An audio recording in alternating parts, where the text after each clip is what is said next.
Hello दोस्तों, जय मसीह की। मेरा नाम है विनीश मसीह। ब्यूटीफुल बाइबल स्टोरीज में आप सभी का स्वागत है। प्रियो, आज के वीडियो में हम लोग पवित्र शास्त्र बाइबल से यिर्मयाह नामक पुस्तक से यिर्मयाह के द्वारा देखे गए एक दर्शन को देखेंगे, जिसमें यिर्मयाह को अंजीर से भरे 2 टोकरे दिखाए गए। आज इस वीडियो में इस तरह के देखे गए अंजीर के फलों से भरे 2 टोकरियों के भेद को देखेंगे और समझेंगे, क्योंकि परमेश्वर अपने दास भविष्यवक्ताओं को स्वप्न या दर्शन के द्वारा बातें करते थे और उनके अर्थ को भी बताते थे, ताकि भविष्यवक्ताओं के द्वारा वे अपने लोगों से बात कर सके या उन्हें चेतावनी दे सके। इस वीडियो में अंत तक ज़रूर बने रहिएगा, क्योंकि हमें इसे देखना है, इस तरह के दर्शन का क्या मतलब बाइबल हमें बताती है। अभी तक आपने हमारे इस चैनल को सब्सक्राइब नहीं किया है तो सब्सक्राइब कर दीजिए और बेल आइकन को भी दबा दीजिए, जिससे आने वाली वीडियो की नोटिफिकेशन आपको जल्द मिलने पाए। तो आइए वीडियो स्टार्ट करते हैं। यिर्मयाह के द्वारा देखा गया यह दर्शन हमें यिर्मयाह की पुस्तक उसकी 24 अध्याय में देखने को मिल जाता है। जब बेबीलोन का राजा नबूकदनेस्सर यहोयाकीम के पुत्र यहूदा के राजा यकोन्याह को और यहूदा के हाकिमों और लोहारों और अन्य कारीगरों को बंदी बनाकर यरूशलेम के बेबीलोन ले गया, तो उसके बाद यहोवा ने यिर्मयाह को अपने मंदिर के सामने रखे हुए अंजीरों के 2 टोकरे दिखाए। एक टोकरे में तो पहले से पके और अच्छे अच्छे अंजीर थे और दूसरे टोकरे में बहुत निकम्मे अंजीर थे, वरन वे ऐसे निकम्मे थे कि खाने के योग्य भी ना थे। फिर यहोवा ने यिर्मयाह से पूछा, हे यिर्मयाह, तुझे क्या दिखाई पड़ता है?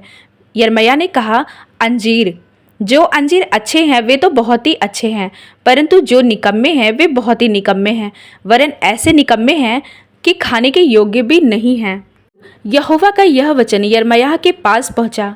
इस्राएल का परमेश्वर यहोवा यूं कहता है, जैसे अच्छे अंजीरों को वैसे ही मैं यहूदी बंदियों को, जिन्हें मैंने इस स्थान से कसदियों के देश में भेज दिया है, देखकर प्रसन्न होऊंगा। मैं उन पर कृपा दृष्टि रखूंगा और उनको इस देश में लौटा ले आऊँगा और उन्हें नष्ट ना करूँगा, परंतु बनाऊँगा। उन्हें उखाड़ ना डालूंगा, परंतु लगाए रखूंगा। मैं उनका ऐसा मन कर दूंगा कि वे मुझे जानेंगे कि मैं यहोवा हूँ, और वे मेरी प्रजा ठहरेंगे और मैं उनका परमेश्वर ठहरूंगा, क्योंकि वे मेरी ओर सारे मन से फिरेंगे। परंतु जैसे निकम्मे अंजीर निकम्मे होने के कारण खाए नहीं जाते, उसी प्रकार से मैं यहूदा के राजा सिदकिय्याह और उसके हाकिमों और बचे हुए यरूशलेमियों को, जो इस देश में और मिस्र देश में रह गए हैं, छोड़ दूंगा। इस कारण वे पृथ्वी के राज्य राज्य में मारे मारे फिरते हुए दुख भोगते रहेंगे, और जितने स्थानों में मैं उन्हें जबरन निकाल दूंगा, उन सबों में वे नाम धराई और दृष्टांत और श्राप का विषय होंगे। और मैं उनमें तलवार चलाऊंगा और महंगी और मरी फैलाऊंगा, और अंत में इस देश में से जिसे मैंने उनके पुरखाओं को और उनको दिया, वे मिट जाएंगे। भविष्यद्वक्ता यिर्मयाह ईस्वी पूर्व 7वीं शताब्दी के उत्तरार्ध और ईस्वी पूर्व 6ठी शताब्दी के पूर्वार्ध में हुआ था।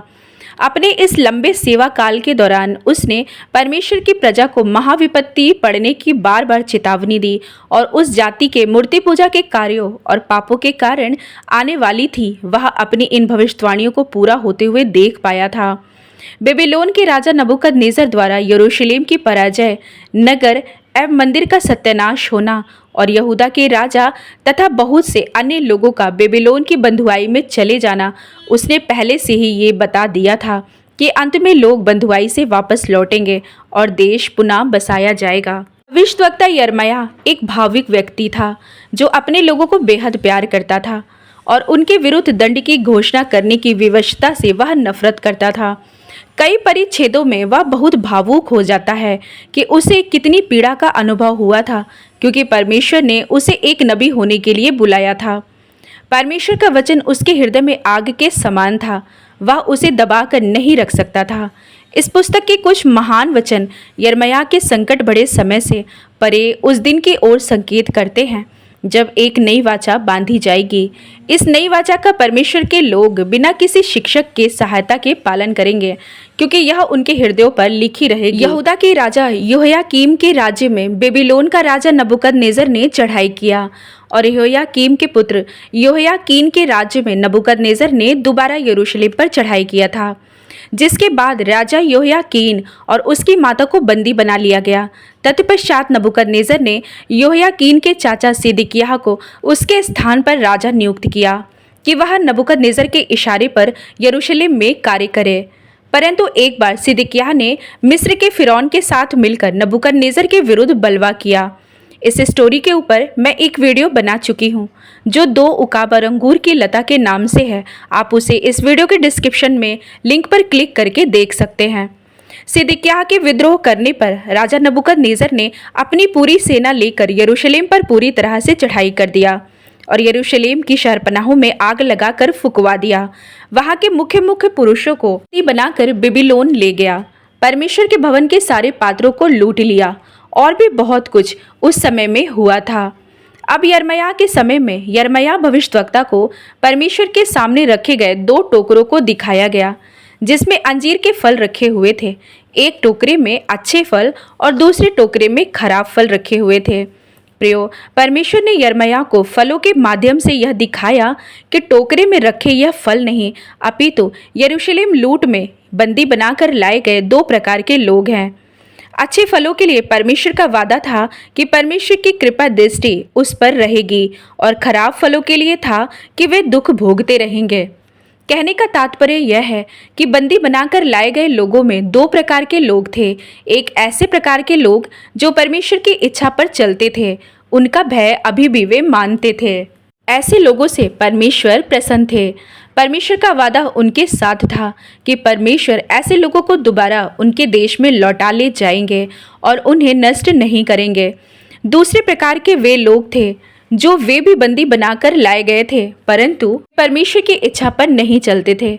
इसलिए ऐसे निकम्मे फल अर्थात लोगों के लिए परमेश्वर ने कहा कि ये लोग बंधुआई में ही रहेंगे और वे पृथ्वी के राज्य में मारे मारे फिरते हुए दुख भोगते रहेंगे और जितने स्थानों में उन्हें जबरन निकाल दूंगा उन सबों में वे नाम धराई और दृष्टांत और श्राप का विषय होंगे और मैं उनको तलवार से मरवाऊंगा और महंगी और मरी फैलाऊंगा और अंत में इस देश में से जिसे मैंने उनके पुरखाओं को और उनको दिया वे मिट जाएंगे। ऐसा परमेश्वर ने यिर्मयाह को कहा।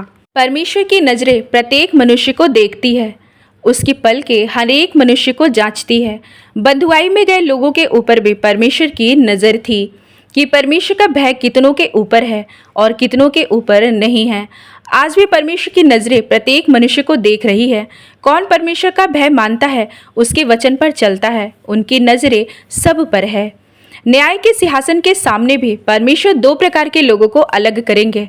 एक प्रकार के लोग वे हैं जो परमेश्वर का भय निरंतर मानते थे। ऐसी प्रजा को परमेश्वर अपनी भेड़ कहते हैं जो उनकी शब्द को सुनती है। दूसरे प्रकार के लोग जिनकी दृष्टि में परमेश्वर का भय है ही नहीं, ऐसे लोगों को परमेश्वर ने बकरी का झुंड कहा है। परमेश्वर भेड़ और बकरी को अलग अलग करेंगे अर्थात परमेश्वर की प्रजा और अधर्मी दोनों अलग अलग होंगे और न्याय होगा। इस विषय में भी मैं एक वीडियो बना चुकी हूँ जो आपको इसका लिंक इसी वीडियो के डिस्क्रिप्शन में मिल जाएगा। आप इस वीडियो को ज़रूर देखिएगा ताकि भेड़ और बकरी का दृष्टांत हमें अच्छे से समझ आ सके। यिर्मयाह के दर्शन में भी 2 प्रकार के फल थे, खराब और अच्छे फलों को दिखाया गया। परमेश्वर का वादा उनकी आंखें अपने लोगों पर लगी रहती है। 15 उसके 29 में लिखा है, यहोवा दुष्टों से दूर रहता है परंतु धर्मियों की प्रार्थना सुनता है। तो प्रियो, इस वीडियो को अब मैं यहीं पर समाप्त करती हूँ। अब मैं आपसे मिलती हूँ अपनी अगली वीडियो में। आशा करती हूँ ये वीडियो आपको पसंद आई होगी। आप सभी भाई बहनों को प्रभु यीशु मसीह के नाम में जय मसीह की।